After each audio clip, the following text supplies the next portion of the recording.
Una visión de la Biblia se puede dividir en tres partes: los textos históricos, los textos proféticos y los textos sapienciales, es decir, de sabiduría.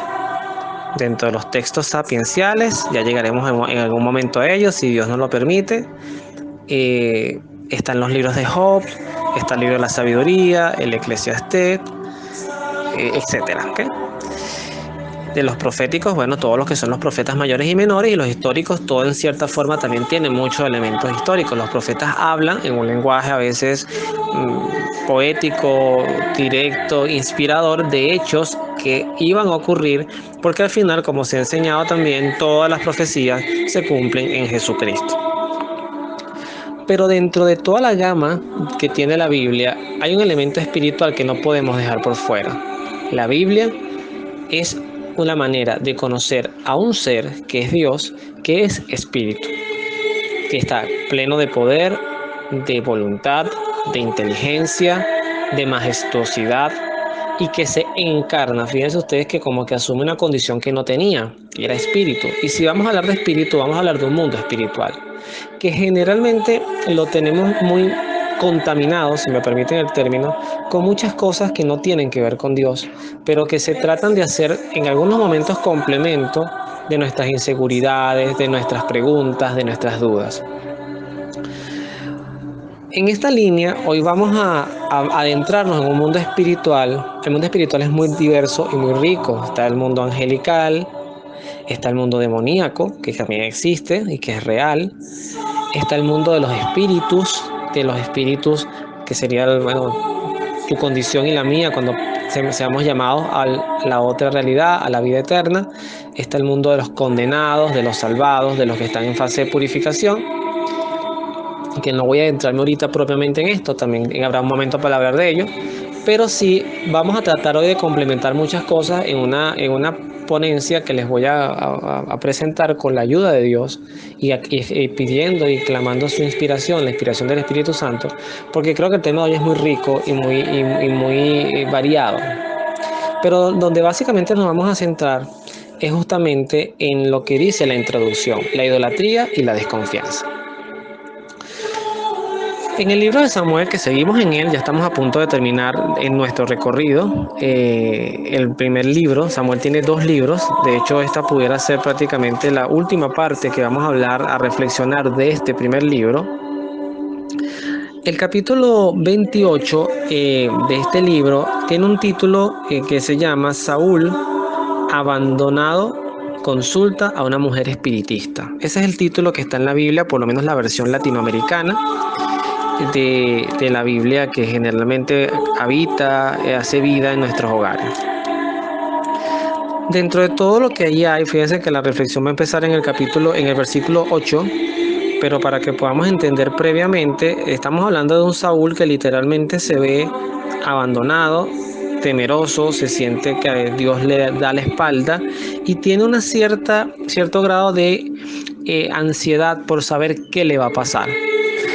Esto yo creo que más que juzgarlo es ponernos en sus zapatos, es experimentar primero la sensación del abandono de Dios, que siempre es más una sensación que una realidad, pero es lo que se llama la noche oscura del alma o la noche oscura del espíritu. Eso lo definió San Juan de la Cruz, que es cuando un santo en un nivel previo a lo místico, pues se siente literalmente que duda hasta de su fe, o sea, duda hasta de la existencia de Dios. La gran mayoría de los santos potentes, poderosos, de gran fama, pasaron por una noche oscura terrible. Y aunque Saúl no se caracterizaba por ser un santo, ciertamente experimenta esto del abandono. Pero ¿qué es lo que ocurre con Saúl?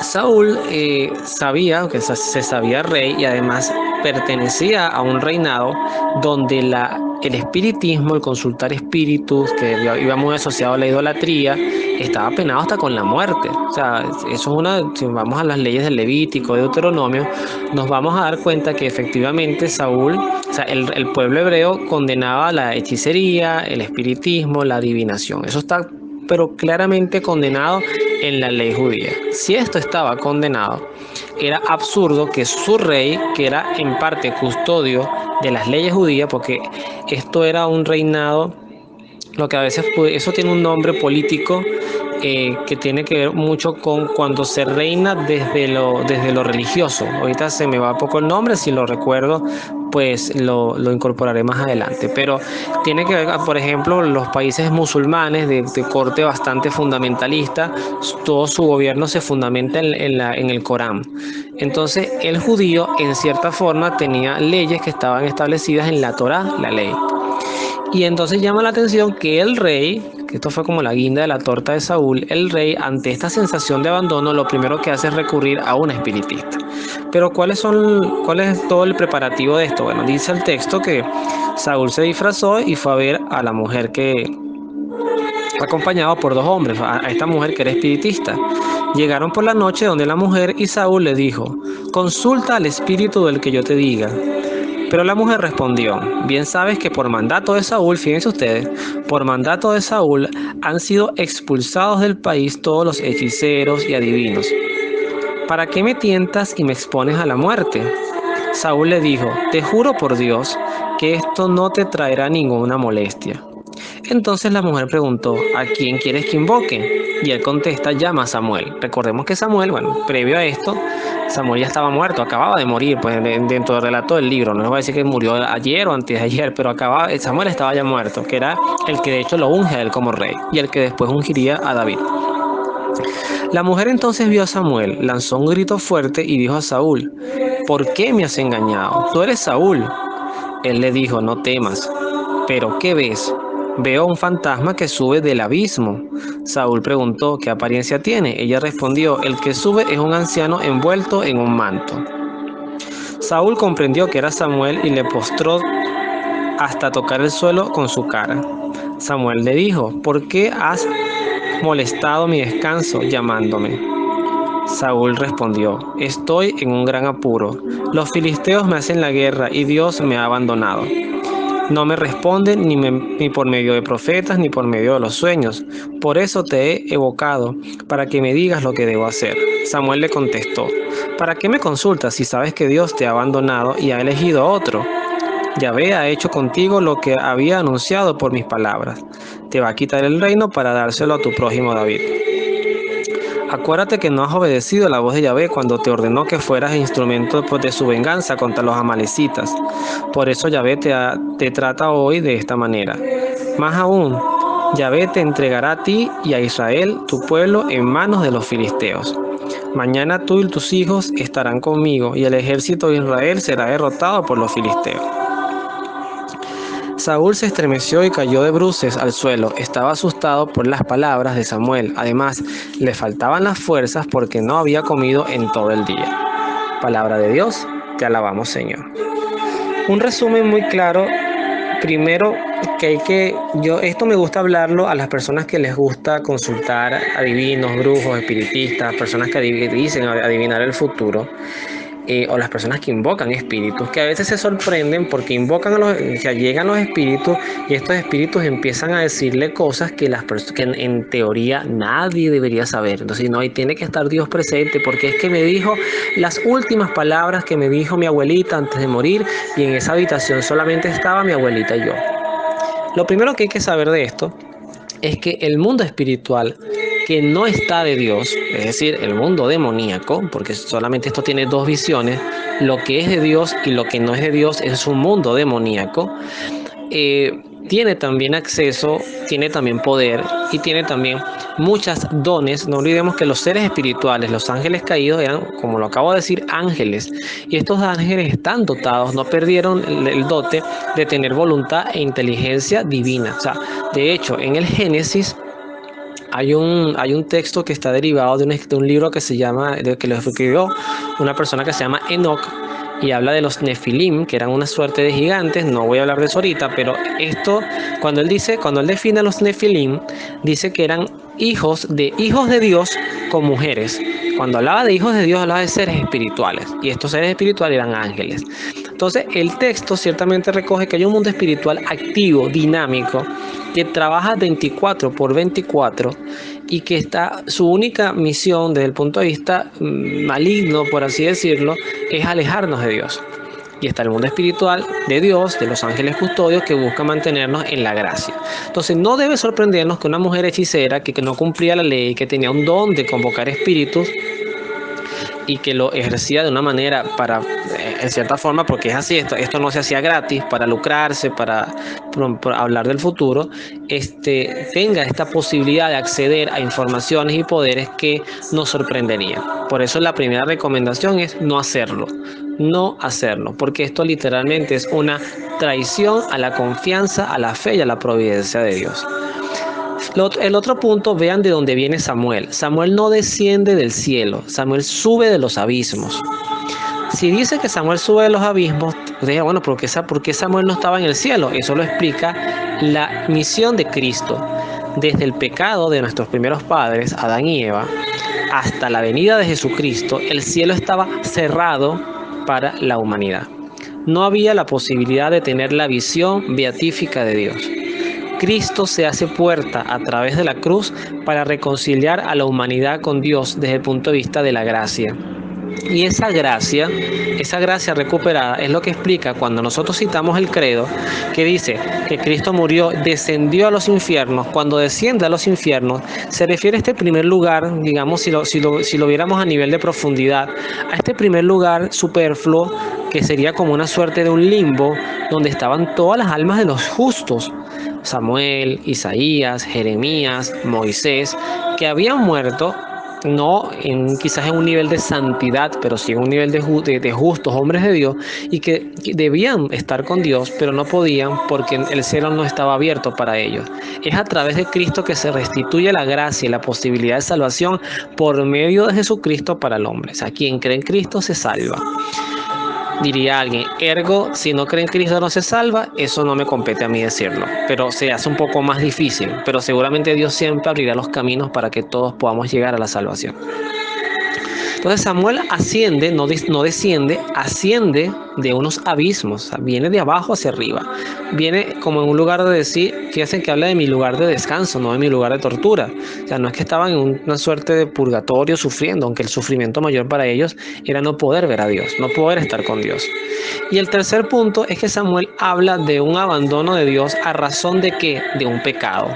O sea, cuando tú pecas, Samuel, tú desobedeciste a Dios con los amalecitas, porque se te dijo que no te quedaras con nada de esa tierra y te quedaste con algo. Ese es el pecado de Saúl, y por culpa de tu pecado, de tu desobediencia, Dios se aparta de ti. O sea, pero en cierta forma es el pecado el que establece un muro entre Dios y yo.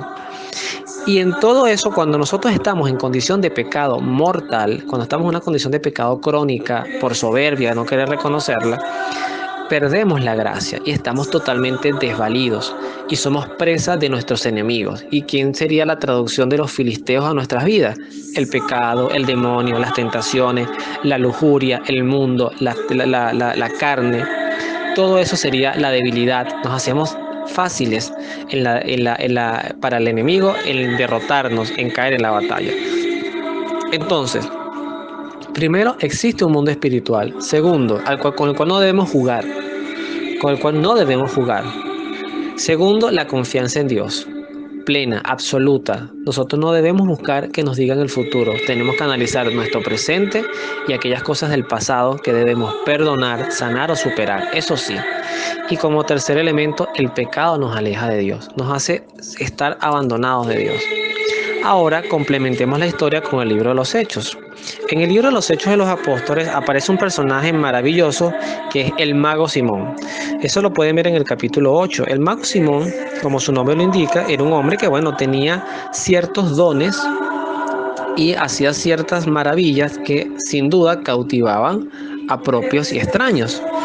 Pero este hombre, vamos a incorporarnos en el texto, llegó a esa ciudad, a la ciudad donde él se incorporaba, Felipe, que era un apóstol directo de Jesucristo. Simón tenía muy impresionado a la gente de Samaria con sus artes mágicas y se hacía pasar por un gran personaje. Todos estaban pendientes de él, pequeños y grandes, y decían, este es el poder de Dios, pues se habla de un tal gran poder de Dios. Desde hacía tiempo los tenía alucinados con unas artes mágicas y la gente los seguía.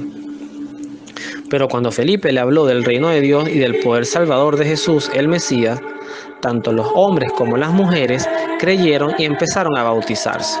Incluso Simón creyó y se hizo bautizar. No se separaba de Felipe y no salía de su asombro al ver las señales milagrosas y los prodigios que se realizaban. Cuando los apóstoles que estaban en Jerusalén tuvieron noticia de que los samaritanos habían aceptado la palabra de Dios, le enviaron a Pedro y a Juan. Bajaron y oraron por aquellos para que recibieran el Espíritu Santo, ya que todavía no había descendido sobre ninguno de ellos y solo habían sido bautizados en el nombre del Señor Jesús. Pero entonces les impusieron las manos y recibieron el Espíritu Santo. Cuando Simón vio que mediante la imposición de manos los apóstoles se transmitía el Espíritu, vean lo que hizo Simón, les ofreció dinero, diciendo: denme a mí también ese poder, de modo que a quien yo imponga las manos reciban el Espíritu Santo. Pedro le contestó: al infierno tú y tu dinero. ¿Cómo has pensado comprar el don de Dios con dinero? Tú no puedes esperar nada ni tomar parte de eso, porque tus pensamientos no son rectos ante Dios. Arrepiéntete de esa maldad tuya y ruega al Señor que te perdone por tus intenciones si es posible, porque tus caminos solamente veo amargura, lazos de maldad. Simón respondió: rueguen ustedes al Señor por mí, para que no venga sobre mí nada de lo que has dicho. Pedro y Juan dieron testimonio y después de predicar la palabra del Señor, volvieron a Jerusalén. Por el camino evangelizaron varios pueblos de Samaria. Palabra de Dios, te alabamos, Señor. Hago aquí una corrección en el audio, es hasta el versículo 25, no 26. Ya el versículo 25 hablaría de Felipe con el etíope, que también es una historia muy hermosa. Pero vean muchos puntos aquí también que podemos destacar. Primero, las personas que entran no como consumidores de hechicería, sino como actores, o sea, como los que ofertan el servicio. Y vaya que yo he tenido muchas personas que conozco que se han dejado cautivar porque efectivamente han tenido dones espirituales y se han puesto a hacer como un ejercicio de leer, fumar el tabaco, leer las cartas, escribir horóscopos. Hay una monjita que decía, creo que lo he comentado, que ella le daba mucha risa, que hay personas que decían: yo no creo en la Biblia porque la Biblia la escribieron hombres. Y no crees en la Biblia, pero sí crees en los horóscopos que también lo escriben los hombres. Entonces es un poquito incongruente y le depositas mucha confianza a tu signo. A mí me genera un poquito de cortocircuito las personas que todavía en estos tiempos, y más los cristianos bautizados, hablan de signos zodiacales. Usted no es porque es por Aries, por Virgo, por Escorpio. Usted tiene que renunciar a eso, porque Dios no está en eso. Simón representa todo eso, todo ese mundo donde hay personas que se maravillan. Y fíjense lo que ocurría con Simón. Simón no tenía adeptos para Dios, estaba haciendo adeptos para él. Lo seguían a él por sus maravillas. Y ese es el peor fraude que un predicador, que un catequista, que un profeta, inclusive que un hombre que tenga dones puede hacerle a Dios. Quitarle alabanzas y adoración a quien las tiene que tener. Pero también hay que destacar que Simón no parecía un hombre malo, porque hasta se hizo bautizar. Pareciera que Simón, más guiado por el mundo y por la ignorancia, se vio en esas habilidades, posibilidades económicas y oportunidades de fama, lo cual muchos de nosotros podemos en algún momento sentir la tentación de tenerlas. Eso es lo que le pasa muchas veces a muchos sacerdotes que están en redes religiosos, o también nosotros mismos que hacemos un aporte mayor o menor en las redes, que queramos ser reconocidos, aplaudidos, tener seguidores, ver cuántos me gusta, cuántas visualizaciones tuvo determinado trabajo pastoral que hice. Y ese tipo de exigencias o de evaluaciones para medir mi aporte pastoral no nos corresponde a nosotros. Hacemos la obra, la sembramos y se la dejamos a Dios. Y los aplausos, los frutos, los seguidores que sean para Dios. Simón entonces se consigue con un comentario absurdo al cual Pedro también le hace una respuesta muy dura. Pero ¿de quién habrá aprendido Pedro esa respuesta? Del mismo Cristo. Pedro, a este hombre le dice: al infierno tú y tus pensamientos. Lo que hizo fue revivir, logró a quien transmitirle una enseñanza cuando él mismo, ante Jesús, luego de reconocerle como Mesías, le dice, Cristo habla de su pasión y le dice: Señor, no permitas que eso ocurra, Dios te libre de eso. Y Jesús le dice: apártate de mí, Satanás. Pero además fíjense lo que dice Pedro, es que tus pensamientos no son los pensamientos de Dios. Y esto mismo le dice Cristo a Pedro. Pedro le dice a Cristo, y Cristo le dice a Pedro, tú estás pensando no como Dios, sino como el mundo. Entonces aquí vemos que las correcciones también son trasladables, pero me encanta la respuesta humilde de Simón. Simón se sabe confrontado, humillado de cierta forma y corregido, pero Simón pide perdón y dice, Dios me libre de lo que tú me has dicho.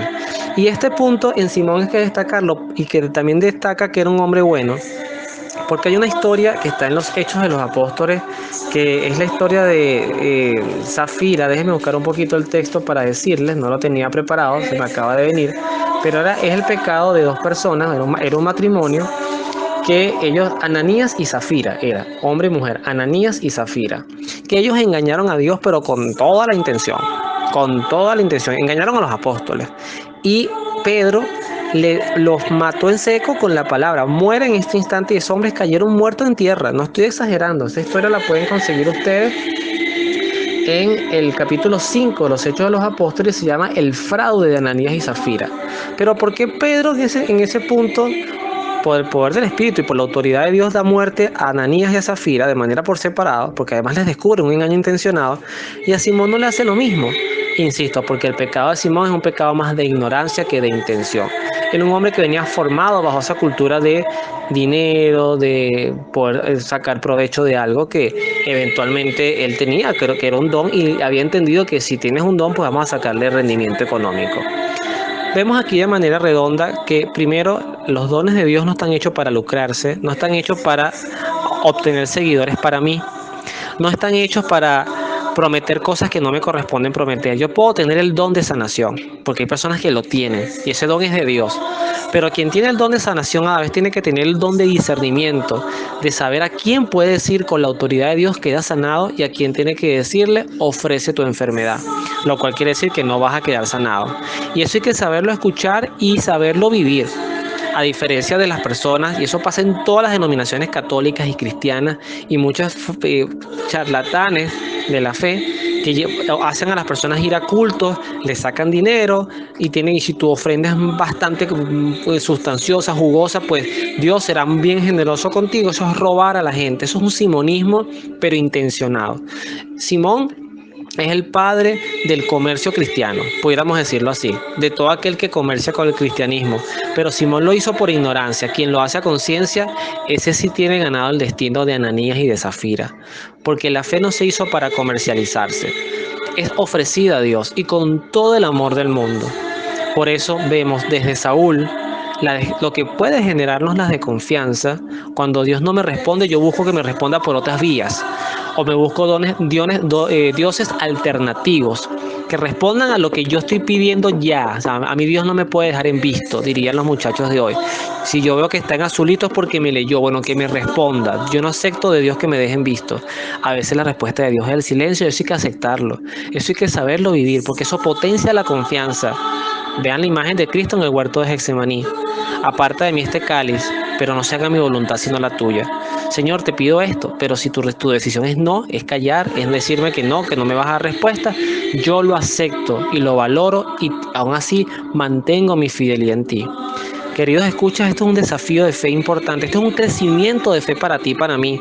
No piensan que quien les dice, quien les habla, está en esto hecho un cum laude o un doctor en vivencias de la fe. Esto es un desafío para ti y para mí, más en Cuaresma. Señor, ¿hasta cuándo esta pandemia? Señor, tantas muertes. Señor, ¿hasta cuándo este gobierno? Señor, ¿hasta cuándo tanta violencia? Señor, ¿hasta cuándo mi pobreza?